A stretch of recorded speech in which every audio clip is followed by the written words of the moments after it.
Video में हमने Jack Ryan web series के सेकंड सीजन के पहले 4 एपिसोड एक्सप्लेन किए थे और इस वीडियो में मैं बाकी के एपिसोड लेकर हाजिर हुआ हूँ। अगर आपने पहले वाली वीडियो नहीं देखी तो वीडियो का लिंक आपको डिस्क्रिप्शन और आई बटन में मिल जाएगा, पहले जाकर उसे देखें। दोस्तों, एक और बात बताना चाहता हूँ कि जैक रायन वेब सीरीज का फर्स्ट सीजन सेकंड सीजन से बिल्कुल अलग है, सो आप उसे सेपरेटली भी देख सकते हैं। तो बिना समय गवाए कहानी आगे बढ़ाते हैं।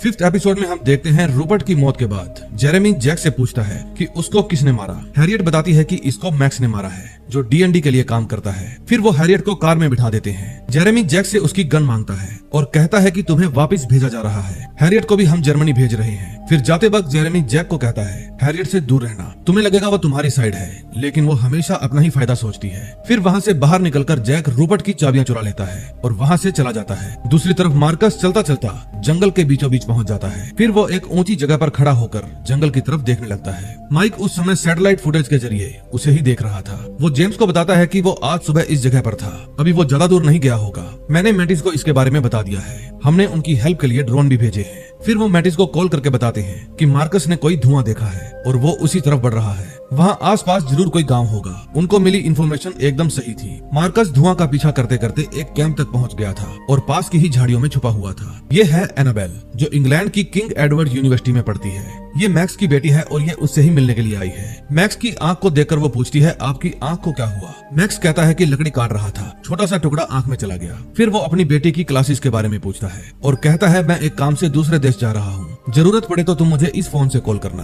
दूसरी तरफ जैक रूपर्ट के ऑफिस में जाता है और वहाँ जाकर उसका लैपटॉप ऑन करता है। उसके लैपटॉप में उस समय पासवर्ड लगा हुआ था। फिर वो अपने दोस्त जेंडर के पास कॉल करता है। जैक कहता है कि मैं एक लैपटॉप ऑन करने की कोशिश कर रहा हूँ, क्या तुम मेरी हेल्प कर सकते हो। फिर जेंडर कहता है क्या तुम मुझे वहाँ लगे लैंडलाइन से कॉल कर सकते हो। फिर जैक उसे लैंडलाइन से कॉल करता है और जेंडर उसके लैपटॉप में से सारी जरूरी इंफॉर्मेशन निकाल लेता है। अगले सीन में हम देखते हैं जेम्स माइक के पास जाता है और बताता है कल मैं मिसिस ग्लोरिया के पास गया था, उन्होंने अपनी तिजोरी में से ये निकाल कर दिया है। यही वो चीज है जिसके कारण उसके हस्बैंड गायब हुए। ये टेंटलम निकालने के काम आता है, जिसे लोग ब्लू गोल्ड कहते हैं। ये बहुत सी चीजें बनाने के काम आता है, जैसे सैटेलाइट, प्लेन जेट वगैरह वगैरह। जैक ने बताया था कि उन्होंने एक ऐसी सैटेलाइट बनाई है जो धरती के नीचे पड़े मिनरल के बारे में भी बता सकती है। उसे फ्लैश लाइटर कहते हैं। इसकी कीमत खरबों में है। फिलहाल तो ये चीन के पास ही है और अगर चीन ने अपनी मुट्ठी कस ली तो पूरी दुनिया में इसकी डिमांड बहुत ज्यादा बढ़ जाएगी। वेनेजुएला के लिए तो मुनाफा ही मुनाफा होगा। फिर वो माइक को कहता है कि ग्लोरिया ने बताया था कि निकोलस के आदमी ने उसकी बेटी को एक गन की बुलेट दी थी। मैं चाहता हूँ कि हमारा कोई उनकी सिक्योरिटी टीम को ट्रेन करे। उसकी सिक्योरिटी में सब आम लोग ही हैं, जैसे कोई टैक्सी ड्राइवर, किसान वगैरह वगैरह। अगर वो ट्रेंड होंगे तो इलेक्शन तक उसे प्रोटेक्ट कर पाएंगे। माइक कहता है होजी को ले जाओ, वो अच्छा है। फिर जेम्स उसको लेकर ग्लोरिया के पास जाता है। ग्लोरिया कहती है तुम सिर्फ एक बंदे को लेकर आए हो। जेम्स कहता है ये एक्सपर्ट है। फिर वो ग्लोरिया की सिक्योरिटी टीम से मिलने के लिए चला जाता है। तभी जेम्स बताता है होजी 2-3 दिन के लिए ही यहाँ पर रहेगा और तब तक वो आपकी टीम को ट्रेन कर देगा। मैं इससे ज्यादा कुछ नहीं कर सकता। फिर वो पूछता है आपने मुझे ही क्यों चुना। ग्लोरिया कहती है ये एक गरीब देश है, मुझे कोई ऐसा चाहिए था जिसको निकोलस खरीद ना पाए। दूसरी तरफ एक एजेंट हैरियट के साथ साथ घूम रहा था, क्योंकि उसे ऑर्डर मिला था बर्लिन तक हैरियट के साथ ही रहना है। फिर जब वो हैरियट के होटल रूम में जाने लगते हैं तो मैक्स वहाँ पर आकर एजेंट को मार देता है। फिर वो हैरियट को कहता है तुमने मेरा सारा काम बिगाड़ दिया मेरी जान, तुम आजकल जैक के साथ कुछ ज्यादा ही घूम रही हो। हैरियट कहती है तुम्हारी जान बचाने के लिए। फिर वो हैरियट को चेतावनी देता है कि आइंदा मेरे रास्ते में मत आना और फिर वहाँ से चला जाता है। तभी जैक जेम्स के पास फोन करता है और बताता है मैंने रूपर्ट के सभी अकाउंट्स चेक किए हैं, सारी पेमेंट्स एक जाली अकाउंट के द्वारा हुई है। मोरेनो के मर्डर से पहले किसी ने उसके अकाउंट में बहुत सारे रुपए डाले और ये सारी डील मोनिका हरेरा के थ्रू हुई है। तभी जैक के पास हैरियट का फोन आता है और वो उसे मिलने के लिए बुलाती है। वो बताती है कि मैक्स की एक बेटी भी है और वो हमेशा उसकी परवाह करता है। वो किंग एडवर्ड यूनिवर्सिटी में पढ़ती है, ट्रेन से जाएंगे तो जल्दी पहुंचेंगे। दूसरी तरफ ग्लोरिया कार्कस में लोगों को संबोधित करने के लिए जाती है। लोगों की भीड़ उसका भाषण सुनने के लिए बेताब थी। फिर वो प्रेसिडेंट निकोलस के खिलाफ खूब अनाप शनाप बोलती है, क्योंकि उसने इस देश को गरीबी की आग में झोंक दिया है। तभी जैक और हैरियट ट्रेन स्टेशन जाते हैं। मैक्स भी उस समय उनका ही पीछा कर रहा था। फिर जैक और हैरियट ट्रेन के अंदर चढ़ जाते हैं। फिर जैसे ही ट्रेन का दरवाजा बंद होने लगता है हैरियट बाहर कूद जाती है और जैक अंदर ही रह जाता है। फिर वो ट्रेन स्टेशन से बाहर जाने लगती है और मैक्स उसका पीछा करने लगता है। फिर स्टेशन से बाहर जाकर वो एक आदमी को कार से बाहर निकालती है और खुद अंदर बैठ जाती है। तभी मैक्स वहाँ पर आता है और उस पर एक गोली चला देता है। फिर वो उसे बाहर खींचकर पूछता है मैंने तुम्हें चेतावनी दी थी ना, अब बताओ वो कहाँ गया है। फिर जब हैरियट उसे कुछ नहीं बताती तो वो उसे एक और गोली मारता है। फिर वो उसकी पॉकेट में से उसका फोन और टिकट निकाल लेता है और समझ जाता है जैक इस समय कहाँ गया होगा। तभी जैक यूनिवर्सिटी में एनाबेल से मिलने जाता है और कहता है कि मुझे तुम्हारे पापा के बारे में कुछ बात करनी है। फिर वो अपने बॉयफ्रेंड को वहाँ से जाने के लिए कहती है और जैक से उसका आईडी कार्ड मांगती है। फिर पासपोर्ट देखने के बाद वो उससे पूछती है तुम्हें मैक्स से क्यों मिलना है। जैक कहता है उसकी जान खतरे में है, उसके पास कुछ ऐसी इंफॉर्मेशन है जो उसे बचा सकती है, प्लीज बता दो वो कहाँ है, मैं जानता हूँ तुम उसे कांटेक्ट कर सकती हो। फिर एनाबेल कहती है मुझे यहाँ से जाना होगा।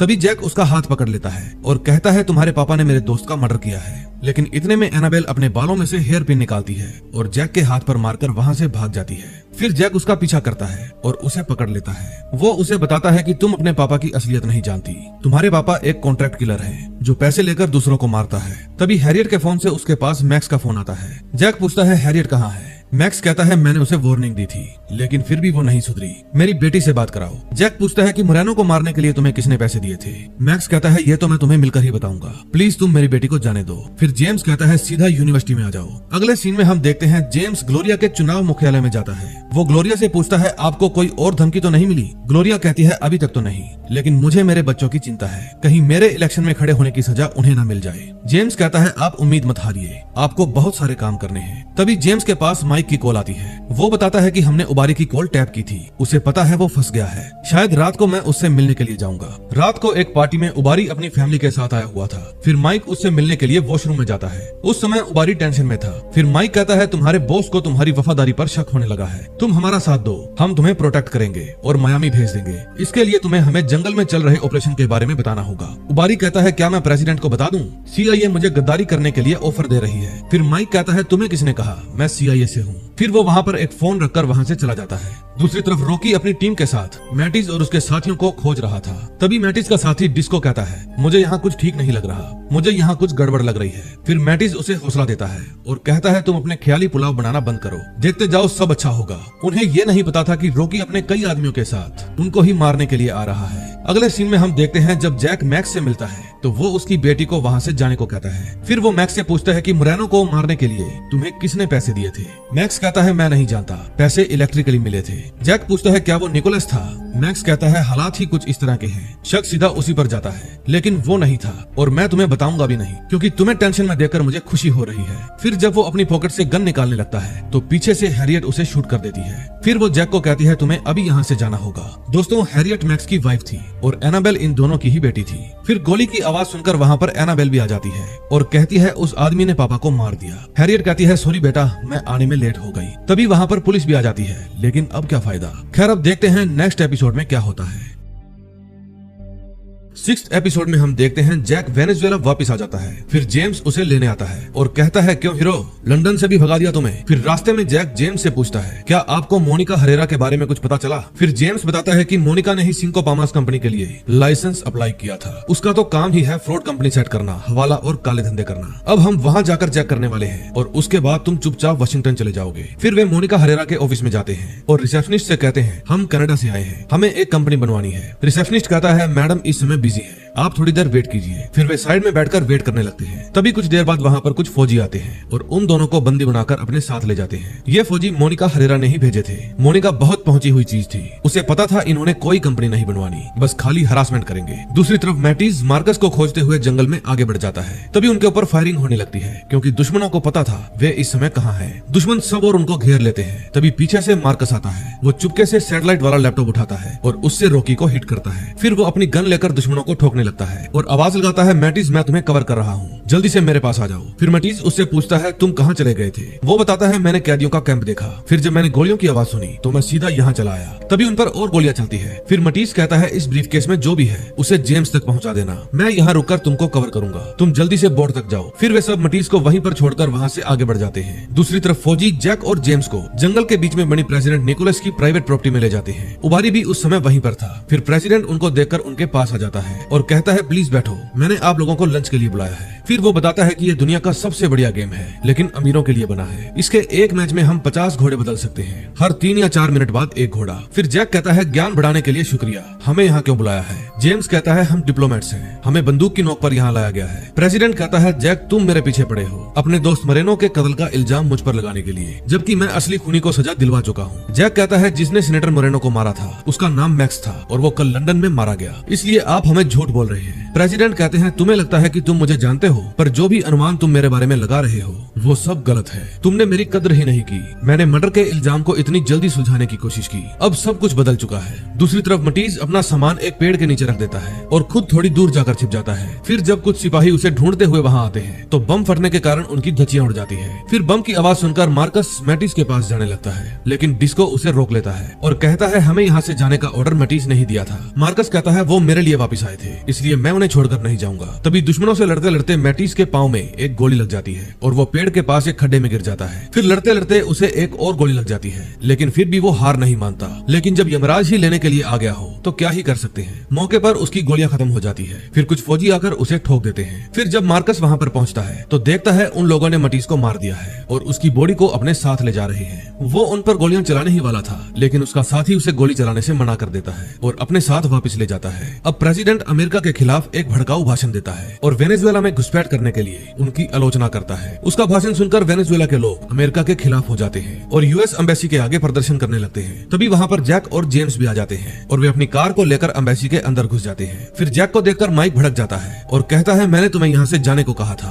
दरअसल तुम्हें पता ही नहीं है टीम वर्क क्या होता है। तुम खुद ही अपने फैसले लेते हो और खुद ही उस पर इम्प्लीमेंट करने के लिए निकल पड़ते हो। फिर जेम्स कहता है कि जैक के इरादे गलत नहीं थे, ये जो मोनिका हेरेरा नाम की औरत है यही इन सब के साथ कनेक्टेड है। उसी ने ही मैक्स को पैसे देकर सीनेटर मोरेनो की हत्या करवाई थी। मानो या ना मानो प्रेसिडेंट की फटी पड़ी है। तभी वहाँ एक बंदा आता है और माइक को कहता है कि राजदूत महोदया ने आपको बुलाया है। दूसरी तरफ रॉकी मटीज की बॉडी को लेकर अपने आदमियों के साथ बेस कैंप पर पहुंच जाता है। मार्कस, डिस्को और एलन उनके पीछे पीछे कैंप तक आ जाते हैं। वे देखते हैं कि उन फौजियों ने मटीज की बॉडी पर से जूते, जैकेट, बेल्ट सब कुछ उतार लिया है। ये सीन देखकर वो और ज्यादा परेशान हो जाते हैं और वहाँ से चले जाते हैं। दूसरी तरफ लोगों का रोष और भी ज्यादा बढ़ते जा रहा था। अब टीवी में न्यूज दिखाई जा रही थी कि ग्लोरिया अमेरिकी जासूसों के साथ मिली हुई है। अब प्रेसिडेंट एक तीर से 2 शिकार कर रहा था। उसने जनता को अमेरिका के खिलाफ कर दिया था और ग्लोरिया के भी। तभी दूसरे चैनल पर न्यूज आती है कि हमारे फौजियों ने अमेरिकी घुसपैठियों में से एक को मार गिराया है। अपने दोस्त मटीज को देखकर जेम्स और जैक को बहुत ज्यादा दुख होता है। उस रूम में मानो सन्नाटा छा जाता है। फिर लिसा कहती है दफा हो जाओ यहाँ से। उसने हम पर इल्जाम लगाया है कि हमने इलेक्शन बिगाड़ने की कोशिश की है। उसने अमेरिका से सारे नाते तोड़ दिए हैं। अब अमेरिकन एम्बेसी को खाली करने का ऑर्डर आता ही होगा।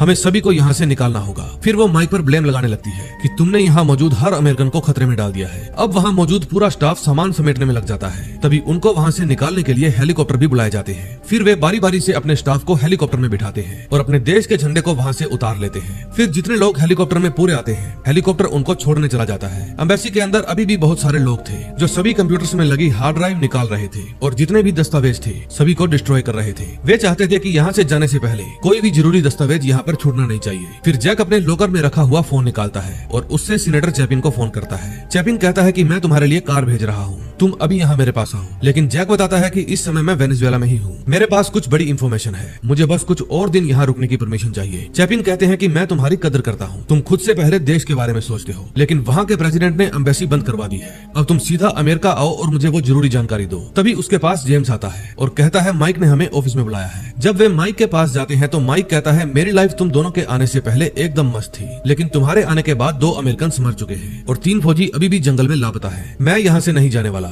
ये मेरा अपना फैसला है। अगर तुम लोग मेरे साथ यहाँ पर रुकते हो तो तुम्हें कोई भी प्रोटेक्शन नहीं मिलेगा। अगर हम पर मुसीबत आई तो हमें बचाने के लिए कोई नहीं आएगा। फिर वे दोनों कहते हैं हम भी आपके साथ यही रुकेंगे। फिर वे तीनों उस बिल्डिंग के नीचे बनी बेसमेंट में जाते हैं। उस बिल्डिंग के नीचे बहुत सारे अंडरग्राउंड रूम्स बने हुए थे। फिर माइक उनको विपन वाले रूम में ले जाता है और कहता है बैग भरना शुरू करो। तभी जेम्स की हालत खराब हो जाती है। फिर माइक वहाँ पर पड़े हुए नोटों से 2 बैग भर लेता है और फिर जब वे वहाँ से जाने लगते हैं तो जैक जेम्स के हाथों से उसका बैग ले लेता है, क्योंकि भागा दौड़ी में उसकी तबीयत और भी ज्यादा खराब हो सकती थी। फिर वे बेसमेंट में बनी पार्किंग में जाते हैं जहाँ माइक का वफादार गार्ड होजी उनका वेट कर रहा था। फिर वो माइक को पहनने के लिए वर्दी देता है और कहता है कि मैंने गाड़ियों के फ्यूल टैंक फुल कर दिए हैं। फिर माइक कहता है कि तुम दोनों चुन लो कौन किस डिग्गी में लेटेगा, हथियार और कैश मेरे पास रहेंगे। फिर जेम्स कार की डिग्गी में लेट जाता है। तभी जैक होजी को कहता है इन्हें सीधा हवाई जहाज के पास ले जाओ और जबरदस्ती जहाज में बिठा देना। फिर वो खुद भी कार की डिग्गी में लेट जाता है और फिर वे अपनी गाड़ियां लेकर वहाँ से निकल जाते हैं। शहर से बाहर निकलने के लिए नाका लगा हुआ था। पुलिस वाले गाड़ियों को चेक कर रहे थे। फिर वे पुलिस की कार को देखकर उन्हें साइड से ही जाने को कहते हैं, लेकिन माइक की गाड़ी बंद पड़ जाती है। फिर थोड़ी देर ट्राई करने के बाद गाड़ी स्टार्ट हो जाती है और माइक अपनी कार को लेकर वहाँ से निकल जाता है। दूसरी तरफ जब होजी वहाँ से निकल रहा था तो उसकी कार को भी रुकवा लिया जाता है। फिर वहाँ मौजूद फौजी उसकी कार को चेक करते हैं और होजी से उसकी आईडी मांगते हैं। फिर चेकिंग के बाद उसको भी वहाँ से जाने दिया जाता है। डिग्गी में लेटा हुआ जेम्स पूछता है हम कहाँ तक पहुँचे।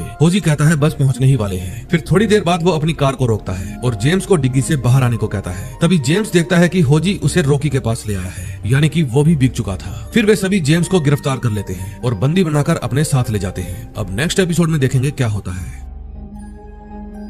7th एपिसोड में हम देखते हैं जिन घरों में अमेरिकी लोग रहते थे, वेनेजुएला के लोग उन घरों को जला रहे थे क्योंकि उनको अमेरिकियों से नफरत हो गई थी। दूसरी तरफ माइक और जैक CIA के सेफ हाउस में रुके हुए थे। वहाँ वे माइंस को लेकर डिस्कस कर रहे थे कि माइंस में से टेंटलम निकालने और रिफाइन करने का तरीका बहुत ही जहरीला है, इसके लिए उन्हें बहुत से रूल्स तोड़ने पड़ेंगे। तभी माइक के पास उसकी एक्स वाइफ लीसा का फोन आता है। वो पूछती है तुम अभी कहाँ हो माइक। माइक कहता है कि अब तक तो तुम्हें अंदाजा हो जाना चाहिए था मैं कहाँ हूँ, मेरे पास कोई और रास्ता नहीं था, तुम जेम्स से बात कर लो, वो तुम्हें सब कुछ समझा देगा। फिर लीसा कहती है जेम्स प्लेन में नहीं था। ये बात सुनकर माइक समझ जाता है कि होजी ने उन्हें धोखा दे दिया, इसलिए वो जैक को जल्दी से वहाँ से निकलने को कहता है। फिर जब वे अपनी कार में बैठते हैं तो कार स्टार्ट ही नहीं होती। फिर जैक कार को चेक करता है कि क्या खराबी आ गई है, लेकिन तभी उसे वहाँ पर लोगों के आने का एहसास होता है। फिर वो माइक को कहता है छुप जाओ। इतने में वे गुंडे उन पर गोलियां चलाने लगते हैं। फिर माइक बैग में से रॉकेट लॉन्चर निकालता है और उस कार को उड़ा देता है। फिर जब वो अपनी कार को स्टार्ट करता है तो अब की बार कार स्टार्ट हो जाती है और फिर वे वहाँ से निकल जाते हैं। अगले दिन सुबह उबारी पिछली रात जिन घरों में आग लगा दी गई थी वहाँ जायजा लेने जाता है। उन जले हुए घरों को देखकर उसे काफी अफसोस होता है कि वेनेजुएला की गद्दी की राजनीति इस देश को किस मोड़ पर ले आई। तभी वहाँ पर एक लेडी आती है और कहती है कि तुम्हारी यहाँ पर आने की हिम्मत कैसे हुई, ये सब तुम्हारे ही आदमियों ने किया है, इसके पीछे प्रेसिडेंट निकोलस का हाथ है, तुम लोग हत्यारे हो। दूसरी तरफ रॉकी जेम्स को टॉर्चर कर रहा था। वो उससे पूछता है बता वे लोग कहाँ गए हैं, वरना तुझे मारकर CNN चैनल पर दिखा देंगे। उसकी बात सुनकर जेम्स हंसने लगता है। फिर इस बात से रॉकी चिढ़ जाता है और उसे मार मार कर बेहोश कर देता है। तभी प्रेसिडेंट निकोलस अनाउंसमेंट करते हैं कि मुझे डर है अमेरिकी इस चुनाव में दखलंदाजी करेंगे, इसलिए हमने ये फैसला किया है कि राष्ट्रपति के चुनाव कल सुबह ही होंगे। उसकी अनाउंसमेंट सुनकर ग्लोरिया कहती है मैं पहले ही जानती थी ऐसा ही कुछ होगा, अगर ये करप्ट ना होता तो मैं इसके खिलाफ इलेक्शन ही क्यों लड़ती। अब हमें ही गली गली जाकर लोगों को जागरूक करना होगा कि चुनाव कल ही हो रहे हैं, सोच समझकर वोट डालें। तभी वहाँ पर पुलिस वाले आ जाते हैं। फिर उनको देखकर ग्लोरिया उनके पास जाती है और पूछती है क्या बात है। पुलिस वाला कहता है प्रेसिडेंट निकोलस ने हमें आपकी सुरक्षा के लिए भेजा है, हमें यहाँ दंगे फसाद की खबर मिली थी। ग्लोरिया कहती है प्रेसिडेंट की दरियादिली के लिए शुक्रिया, लेकिन हमें आपकी हेल्प नहीं चाहिए। फिर वो ऑफिसर कहता है आपके पास कोई चॉइस नहीं है, ये उनका ऑर्डर है। अगले सीन में हम देखते हैं माइक और जैक होजी के घर जाते हैं। उनको देखकर होजी डर जाता है। फिर माइक पूछता है जेम्स कहाँ है। होजी कहता है मैंने उन्हें एयरपोर्ट पर छोड़ दिया था। फिर माइक उसके ऊपर गन तान देता है और कहता है कि जब तुझे गोली लगेगी तभी तू सच बोलेगा क्या। फिर वो बताता है कि निकोलस के आदमी उसे जंगल कैंप में ले गए हैं। जैक कहता है तुम हमें वहाँ पर लेकर चलोगे। वो कहता है वहाँ सिक्योरिटी बहुत टाइट है, वहाँ पूरी आर्मी होगी। फिर जैक कहता है हमें तुम्हारी कार चाहिए। फिर होजी उनको अपनी कार की चाबी दे देता है। फिर माइक कहता है तुम कार स्टार्ट करो, मैं अभी आता हूँ। फिर माइक उसको उसकी गद्दारी की सजा दे देता है और फिर वो उसकी कार लेकर वहाँ से चले जाते हैं। रास्ते में माइक कहता है कि हम बचे कुचे ASD सोल्जर से मिलेंगे और फिर हम सब कोलंबियन बॉर्डर की तरफ जाएंगे। एक बार यहाँ से निकल जाएं, फिर मैं जेम्स को बचाने के लिए रेस्क्यू टीम भेजूंगा। जैक कहता है वो रेस्क्यू टीम का वेट नहीं कर सकते, उनको हार्ट प्रॉब्लम है। माइक कहता है अगर हार्ट प्रॉब्लम है भी तो हम दो क्या ही कर लेंगे। जैक कहता है पैसों से काम चलाना पड़ेगा। तभी उबारी अपने घर जाता है। उसकी वाइफ उससे पूछती है तुम इतने उदास क्यों हो। उबारी कहता है निकोलस ने वो इलाका पूरी तरह से जला दिया जहाँ हम पले बड़े हुए। उसने करीब 1 दर्जन मासूमों की जान ले ली, जिसमें बच्चे भी शामिल थे। अब मुझे अपने परिवार के लिए डर लग रहा है। उसकी वाइफ कहती है कि वो हमें नुकसान कभी नहीं पहुंचाएगा। उबारी कहता है मैं निकोलस को अच्छे से जानता हूँ, वो एक हत्यारा है, लेकिन मैं उसे अपनी मनमानी नहीं करने दूंगा। अमेरिकियों ने मुझे सुरक्षा देने का वादा किया है, अगर मैं उनकी मदद करूँ तो। उसकी वाइफ कहती है कि हमारे जीवन भर की पूंजी यहीं पर है, हम इसे छोड़कर कहीं नहीं जाएंगे। लेकिन उबारी कहता है कि हम अमेरिका जाएंगे, तुम 2 सूटकेस में जितना भी सामान आए ले लेना। दूसरी तरफ माइक अपनी वाइफ लीसा के पास कॉल करता है और उसे वेनेजुएला में मिलिट्री भेजने के लिए कहता है। लीसा कहती है मुझे कभी भी मिलिट्री ऑपरेशन के लिए परमिशन नहीं मिलेगी। माइक कहता है जेम्स को 35 कैदियों के साथ रखा गया है, वो भी फिजिकल कंडीशन खराब होने के बावजूद। जल्दी से ब्लैक हॉक को भेजो, वे कैदी सरकार के खिलाफ होंगे, तभी तो निकोलस ने उन्हें जंगल में छुपा रखा है। फिर लीसा कहती है मैं देखती हूँ मैं क्या कर सकती हूँ, लेकिन एक बात का ध्यान रखना, ये ह्यूमन राइट्स मिशन होगा, एक भी गोली नहीं चलनी चाहिए। फिर माइक कहता है मुझे एक और हेल्प चाहिए, क्या तुम यहाँ की सैटेलाइट बंद करवा सकती हो। उसकी बात सुनकर लीसा कहती है तुम्हारी डिमांड बढ़ती जा रही है, मैं ऐसा कुछ नहीं कर पाऊंगी। तभी हम देखते हैं कि जेम्स को होश आ जाता है। उसके साथ और भी कई कैदी बंद थे। फिर वो बाकी कैदियों से पूछता है कि तुम लोग कौन हो। फिर उनमें से एक बताता है कि हम में से कुछ पॉलिटिशियंस हैं जिन्होंने निकोलस को चुनौती दी, कुछ न्यूज रिपोर्टर्स हैं और कुछ टीचर्स हैं। हमने नाइंसाफी के खिलाफ आवाज उठाई थी, इसीलिए उसने हमारा घर और नौकरियां छीन ली। हमारे घर वालों को तो ये भी नहीं पता कि अब तक हम जिंदा हैं। क्या अमेरिका से तुम्हें कोई बचाने आ रहा है? लेकिन जेम्स के पास इस बात का कोई भी जवाब नहीं था। दूसरी तरफ जैक ने अकेले ही उस कैंप में जाने का प्लान बना लिया था। माइक कहता है मैं 100 तरीके सोच सकता हूँ तुम्हारा प्लान नाकामयाब होने के। जैक कहता है इसीलिए तो मैं तुम्हें अपने साथ नहीं ले जा रहा, ताकि कोई गड़बड़ हो तो कोई तो होना चाहिए प्रेसिडेंट के खिलाफ सबूत पेश करने के लिए। उसने वहाँ पर बोट बुला रखी थी। फिर वो हथियारों और नोटों के बैग को बोट में रखते हैं। फिर जैक वहाँ से चला जाता है। माइक पीछे से आवाज लगाता है मरना मत। दोस्तों इस बोट में वही तीनों सोल्जर थे जो जंगल से वापस लौटे थे और अब वे जैक को लेकर दोबारा जंगल में जा रहे थे। फिर वो नोटों वाला बैग लेकर सीधा जोश के पास जाता है। जोश कहता है तू मरने के लिए फिर आ गया, और ये पैसे किसके लिए लेकर आया है? जैक कहता है तुम्हारे लिए। जोश कहता है तू बिना हथियार के आ गया, बहुत हिम्मत है तेरे में। अगर मैं तुम्हारे पैसे रखकर तुम्हें गोली मार दूं तो? जैक कहता है फिर तुम्हें ऐसे ही नोटों से भरे हुए 5 बैग और नहीं मिलेंगे। एक प्रिजन कैंप है यहाँ से 15 किलोमीटर दूर जंगल में, हमें वहाँ से किसी को निकालना है। फिर जोश कहता है कि मुझे 2 बैग अभी और 8 बैग काम होने के बाद चाहिए। भूल चूक लेनी देनी माफ। फिर उनमें डील डन हो जाती है। दूसरी तरफ वो कैदी जेम्स से पूछते हैं बाहर की दुनिया में क्या चल रहा है। जेम्स बताता है कि वेनेजुएला में इलेक्शन होने वाला है। ग्लोरिया नाम की एक लेडी है जो उसे टक्कर दे रही है। तभी उनमें से एक बूढ़ा निकल कर आता है। वो कहता है ग्लोरिया मेरी वाइफ है। उस रात प्रेसिडेंट निकोलस जनता में जोरदार भाषण देते हैं। फिर भाषण के बाद डिनर टेबल पर वो उबारी को बताते हैं कि आज की रात बेमिसाल थी, तुम्हें वहाँ पर होना चाहिए था। वैसे तुम थे कहाँ? उबारी कहता है कि मेरी बेटी के बॉयफ्रेंड के साथ हमारी एक मीटिंग थी। बच्चे कितनी जल्दी बड़े हो जाते हैं। तभी प्रेसिडेंट को कोई आदमी बुलाने के लिए आता है। फिर वो उबारी को लेकर वहाँ से चले जाते हैं। फिर जब वे नीचे जाते हैं तो उनके आदमी उन्हें बताते हैं कि सैटेलाइट बंद हो गई है, शायद अमेरिकियों ने ही उसे बंद करवाया है। फिर निकोलस कहता है कि ऐसा करो तुम सभी कैदियों को मारकर जंगल में दफना दो। फिर उसकी बात सुनकर उबारी कहता है कि निकोलस तुम सारी हदें पार कर रहे हो। वे करीब 30 लोग हैं। निकोलस कहता है 30 नहीं 41 है। इतने में जैक अपने आदमियों के साथ उस कैंप की एंट्रेंस पर पहुंच जाता है। फिर वो उस सूटकेस से सैटेलाइट के जरिए अंदर का एरिया देखने की कोशिश करता है, लेकिन सैटेलाइट तो बंद हो चुकी थी। फिर जोश कहता है भाड़ में गई सैटेलाइट, अब यहाँ तक आ ही गए हैं तो अंदर भी चलेंगे। फिर वे चुपके चुपके आगे बढ़ते हैं। तभी उनको गोलियां चलने की आवाजें आती है। फिर आवाज सुनकर वे भागकर अंदर जाने लगते हैं। फिर वे कैंप के अंदर जाकर देखते हैं, उन्हें वहाँ पर एक भी आदमी दिखाई नहीं देता। फिर वे चौकन्ना होकर और अंदर जाते हैं। जिस जगह कैदियों को बांध रखा था वहाँ भी कोई नहीं था। फिर वे जिस तरफ से गोलियों की आवाज आ रही थी उस तरफ जाने लगते हैं। वे सभी लोग वहीं पर थे और कैदियों को मारकर खड्डे में डाल रहे थे। फिर वे सभी वहाँ पर पहुँच जाते हैं और सभी गुंडों को ठोक देते हैं। फिर जैक जेम्स को आवाज लगाता है, लेकिन जेम्स उन्हें नहीं मिलता। फिर वो खड्डे के अंदर उसे तलाशने लगता है। जेम्स उसे वहाँ पर भी नहीं मिलता। फिर एक कैदी कहता है तुम जेम्स को ढूंढ रहे हो, आधा घंटा पहले वे उसे साथ ले गए। अगले सीन में हम देखते हैं उबारी प्रेसिडेंट हाउस के बाहर खड़ा होकर सिगार पी रहा था। तभी वो देखता है कि रॉकी जेम्स को लेकर इसी तरफ आ रहा है। फिर वो प्रेसिडेंट के पास जाता है और पूछता है कि CIA ऑफिसर यहाँ पर क्या कर रहा है? तुम क्यों ये सब बर्बाद करने में लगे हो, जिसको हासिल करने में हमने अपनी पूरी जिंदगी लगा दी? तुमने उस जगह को भी बर्बाद कर दिया जहाँ पर हम पले बड़े हुए, वो हमारा घर था। फिर निकोलस कहता है नहीं, हमारा घर ये है। मैंने हमेशा वो काम किया जो तुम कभी नहीं कर पाए, और अब भी मैं वही काम कर रहा हूँ जो हम दोनों के लिए सही है, लेकिन तुम्हें तो मुझ पर भरोसा ही नहीं है। फिर वो एक चाकू लेकर उबारी का गला काट देता है। अब लास्ट एपिसोड में देखेंगे क्या होता है।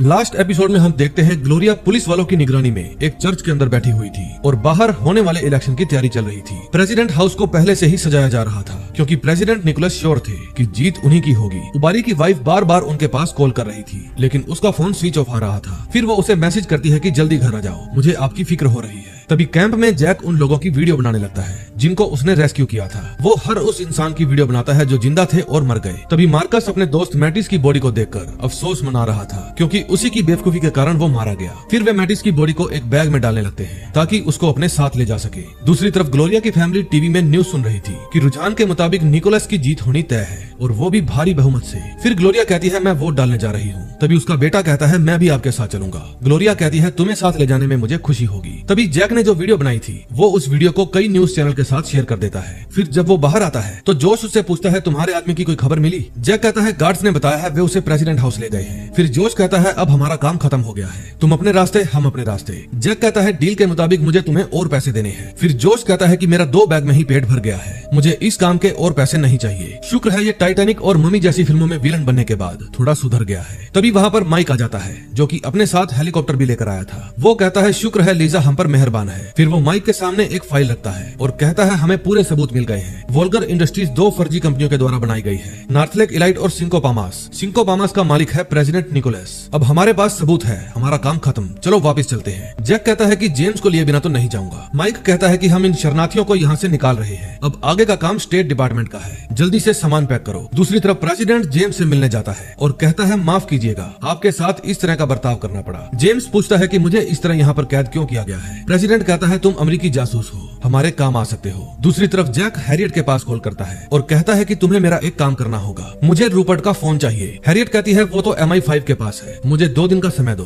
फिर जब वो माइक के पास जाता है तो माइक उसे फोन में प्रेसिडेंट हाउस का मैप दिखाता है और बताता है कि जेम्स फर्स्ट फ्लोर पर है। मेरे करियर की तो लग चुकी है, अब थोड़ी और सही। फिर वे सभी हेलीकॉप्टर्स वहाँ से निकल जाते हैं। फिर माइक दूसरे पायलट को फोन करता है कि हम थोड़ा घूम कर आएंगे, तुम लोग निकलो यहाँ से। फिर वे सभी अपने हथियार तैयार कर लेते हैं। इतने में ग्लोरिया वोटिंग बूथ में पहुंच जाती है और वहाँ जाकर आम लोगों से मिलती है। तभी प्रेसिडेंट का आदमी उन्हें आकर बताता है कि टीवी पर एक न्यूज चल रही है, आपको देखनी चाहिए। फिर जब वे टीवी ऑन करते हैं तो अपने कैंप की वीडियो को देखकर हैरान हो जाते हैं। आज तो हर चैनल पर बस यही न्यूज चल रही थी। फिर वो ऑर्डर देता है कि मतदान बंद करवाओ अभी। फिर आर्मी के कुछ सिपाही जाकर मतदान बंद करवा देते हैं और गोलियां चलाकर वहाँ से लोगों को भगा देते हैं। अब जनता में आक्रोश था, इसलिए वे प्रेसिडेंट हाउस के अंदर घुसने की कोशिश कर रहे थे। सिर्फ एक न्यूज के कारण प्रेसिडेंट की चाल उल्टी पड़ गई थी। तभी माइक और जैक भी वहाँ पहुँच जाते हैं। माइक कहता है कि लोगों के गेट तोड़कर अंदर घुसने से पहले हमें वहाँ से बाहर निकलना होगा। हम अंदर जाकर जेम्स को लेंगे और फौरन वहाँ से निकल जाएंगे। तभी जेम्स जानबूझकर मरने की एक्टिंग करता है। फिर एक फौजी उसको उठाने की कोशिश करता है तो जेम्स उसे मार देता है। इतने में माइक और जैक भी अपनी टीम के साथ प्रेसिडेंट हाउस की छत पर पहुंच जाते हैं। फिर उनके रास्ते में जो भी आता है वे उसे डिस्ट्रॉय करके आगे बढ़ जाते हैं। फिर वे बिल्डिंग के अंदर घुस जाते हैं और नीचे की ओर जाने लगते हैं। तभी जेम्स को मारने के लिए रॉकी आता है, लेकिन जेम्स उसे ही गन पॉइंट पर ले लेता है। फिर वो उसके साथ वाले सिपाही को गन नीचे रखने के लिए कहता है। फिर रॉकी उस सिपाही को धक्का देकर वहाँ से भागने की कोशिश करता है, लेकिन जेम्स उसे शूट कर देता है। फिर वो वहाँ से बाहर चला जाता है। जैक और माइक दोनों जेम्स को ढूंढते हुए नीचे ही आ रहे थे। फिर माइक जैक को कहता है तुम निकोलस को नहीं मारोगे क्योंकि हमारे पास अथॉरिटी नहीं है। फिर वे दुश्मनों को ठोकते हुए और नीचे जाते हैं। नीचे पार्टी चल रही थी। तभी वहाँ मौजूद गार्ड्स उन्हें देख लेते हैं और आपस में गोलीबारी शुरू कर देते हैं। गोलियां चलने के कारण वहाँ पर भगदड़ मच जाती है। गोलीबारी में एलन को गोली लग जाती है। फिर डिस्को उसको कवर करता है और छत पर ले जाने लगता है। निकोलस उस समय अपने रूम की विंडो से बाहर ही देख रहा था। उसे बिल्कुल नहीं पता था कि जेम्स उसकी बिल्डिंग में घुस चुका है। तभी जैक जेम्स को ढूंढ लेता है। जेम्स कहता है मुझे छोड़कर क्यों नहीं गए। जैक कहता है कोई बात नहीं, मिशन के बाद छोड़ दूंगा। तभी रॉकी फिर से वहाँ आ जाता है, लेकिन अब की बार मार्कस उसे ठोक देता है क्योंकि रॉकी ने ही उसके दोस्त मैटिस को मारा था। फिर माइक कहता है जल्दी ऊपर चलो। फिर जब सब लोग ऊपर जाने लगते हैं तो जैक वहाँ से कहीं और चला जाता है। 3rd फ्लोर पर जाकर माइक पूछता है जैक कहाँ पर चला गया। फिर वो मार्कस को कहता है तुम जेम्स को ऊपर लेकर जाओ, मैं अभी उसे लेकर आता हूँ। माइक को पता था कि वो प्रेसिडेंट के पास गया होगा। फिर वो प्रेसिडेंट के रूम के बाहर जाकर पहरा दे रहे बंदों को उड़ा देता है और रूम के अंदर चला जाता है। फिर वहाँ जाकर वो प्रेसिडेंट निकोलस को पीटने लगता है क्योंकि उसने पूरे देश की नाक में दम कर रखा था। फिर वो उसे ठोकने ही वाला था, लेकिन तभी वहाँ पर माइक आ जाता है। माइक कहता है मैं जानता हूँ तुम इस पर बहुत गुस्सा हो, लेकिन हमारे पास इसे मारने की अथॉरिटी नहीं है। जैक कहता है फिर इसे अपने साथ ले चलते हैं, लेकिन माइक कहता है हम इसे साथ नहीं ले जा सकते, इसे सजा मिलेगी और इसके ही देश के लोग इसे सजा देंगे। फिर जैक उसे छोड़कर वहाँ से चला जाता है। तभी जनता बेकाबू हो जाती है और दरवाजा तोड़कर अंदर घुस आती है। तभी जैक और माइक भी हेलीकॉप्टर के पास पहुँच जाते हैं और चलने के लिए कहते हैं। अब फाइनली वे अपने देश वापस जा रहे थे। अब लोगों ने प्रेसिडेंट हाउस के अंदर घुसकर तोड़फोड़ करनी शुरू कर दी थी। निकोलस अपने रूम के अंदर बैठकर अपनी तबाही के मंजर की आवाजें सुन रहा था और अपनी मौत का इंतजार कर रहा था। दूसरी तरफ ग्लोरिया रेस्क्यू किए हुए लोगों की वीडियो देख रही थी। तभी उसके पास वैलेंटीना आती है। वो बताती है कि राष्ट्रीय चुनाव कमेटी का बयान आया है, उन्होंने कहा है कि चुनाव में बेईमानी हुई है, चुनाव रद्द कर दिया गया है। ग्लोरिया पूछती है इसका क्या मतलब हुआ। वैलेंटीना कहती है कि मतलब तो मुझे भी नहीं पता, लेकिन निकोलस प्रेसिडेंट नहीं रहा। इस बात से वो सभी खुश हो जाते हैं। तभी उन्हें घर के बाहर से लोगों के चिल्लाने की आवाजें आती है। फिर वे बाहर जाकर देखते हैं, लोगों की भीड़ खुशी मना रही थी क्योंकि उन्होंने अपना अगला प्रेसिडेंट ग्लोरिया को मान लिया था। लोगों का इतना प्यार देखकर ग्लोरिया इमोशनल हो जाती है और फिर वो अपने देश के जिंदाबाद के नारे लगाती है। अगले सीन में हम USS राफेल पेराल्टा जहाज को देखते हैं। जैक और जेम्स उस समय उसी जहाज में थे और अपने साथियों के साथ अमेरिका जा रहे थे। फिर जैक पूछता है अब आपका प्लान क्या है। जेम्स कहता है कि पहले तो मैं नहाऊंगा और फिर जी भर कर सोऊंगा। फिर जैक पूछता है आप अपने दिल का ऑपरेशन क्यों नहीं करवा लेते। जेम्स कहता है अब बहुत हो गया, मुझसे और नहीं होगा। फिर वो जैक से पूछता है कि जब मैंने तुम्हें कोलंबिया बुलाया तो तुमने मेरा ऑफर रिजेक्ट क्यों कर दिया। फिर जब जैक इस बात का जवाब नहीं देता तो जेम्स कहता है मैं जानता हूँ तुमने डेस्क जॉब क्यों चुनी, इससे तुम्हारे साथी मारे नहीं जाते, वो किडनैप नहीं होते, कोई हेलीकॉप्टर क्रैश नहीं होता। लेकिन ये बात मत भूलो कि ये भी एक काम है। है। अगर मैं ये काम नहीं कर पाया तो किसी को तो मेरी जगह लेनी ही होगी। अब वक्त आ गया है। फिर वो सर्जियो को अपने साथ चलने के लिए कहता है क्योंकि बाहर उसके लिए हेलीकॉप्टर आया था। फिर हेलीकॉप्टर में से ग्लोरिया उतर कर आती है और अपने पति सर्जियो से मिलकर बहुत खुश होती है। फिर माइक कहता है कि तुम लोगों ने जो रायता फैलाया है उसके लिए वे मेरा ट्रांसफर जिबूटी में करेंगे। मैं वहाँ जाने के लिए तैयार हूँ, बस तुम लोग वहाँ मत आना। फिर ग्लोरिया इशारे में जेम्स का थैंक यू कहती है। अमेरिका पहुँचने के बाद जैक सीनेटर चैपिन से मिलता है। चैपिन कहता है मुझे उम्मीद है तुम्हारा सफर अच्छा रहा होगा, हमें तो डर था कहीं हम तुम्हें खो ना दे। जैक कहता है आपका अंदाजा सही था, मैंने बहुत से खतरों का सामना किया। फिर चैपिन कहता है क्या तुम मुझे ग्लोरिया से मिलवा सकते हो, हमें दो देशों के संबंध सुधारने के लिए एक मीटिंग करनी चाहिए। जैक कहता है मीटिंग तो मैं करवा ही दूंगा, लेकिन मुझे लगता है कुछ गड़बड़ है, मुझे आपकी हेल्प चाहिए। आपको सिंको पामास कंपनी का नाम तो याद ही होगा, वो कंपनी प्रेसिडेंट निकोलस के नाम पर थी। उन्होंने एक माइनिंग के लिए एक और कंपनी को हायर कर रखा था। अब टेंशन की बात यह है कि सिंको पामास कंपनी आधे की मालिक थी और बाकी का आधा एक फिलाडेल्फिया बेस्ड कंपनी के नाम पर था। उसका नाम नॉर्थ लेक इलाइट है। वे लोग बहुत ही माहिर है, उनका पेपर वर्क बहुत ही तगड़ा है, उनके पास अच्छे लॉयर्स भी हैं। उनके खिलाफ कोई भी सबूत नहीं मिला, सिर्फ इतना ही पता चल पाया है कि रूपर्ट के सेल फोन पर एक फिलाडेल्फिया का नंबर था। सीनेटर आपने यहीं पर गलती कर दी, जब मैंने आपको लंदन जाने के लिए कहा तो आपको वहाँ पर फोन नहीं करना चाहिए था। फिर सीनेटर कहता है अब तुम मेरी बात ध्यान से सुनो, चाइना इस दुनिया का 90% टेंटुलम कंट्रोल कर रहा है। फिर जब हमें वेनेजुएला में इसके भंडार मिले तो मैंने वही किया जो हमारे देश के हित में सही था। जैक पूछता है क्या इसके लिए मर्डर करना जायज है, आपने ही मोरेनो को मरवाने के लिए पैसे दिए थे। चैपिन कहता है मोरेनो मेरा भी दोस्त था, लेकिन ये वक्त इमोशनल होने का नहीं है, तुम्हारे वेनेजुएला के साथ संबंध अच्छे हैं, अगर तुम चाहो तो राजनीति में आ सकते हो। फिर जैक खड़ा हो जाता है और उसके खड़े होते ही वहाँ पर ऑफिसर्स आ जाते हैं। फिर एक ऑफिसर कहता है कि मैं फेडरल ब्यूरो ऑफ इन्वेस्टिगेशन से एजेंट वोल्फ हूँ, हमें आपसे कुछ सवाल करने हैं, हमारे पास वारंट है। अब जैक ने इस केस को भी सॉल्व कर दिया था।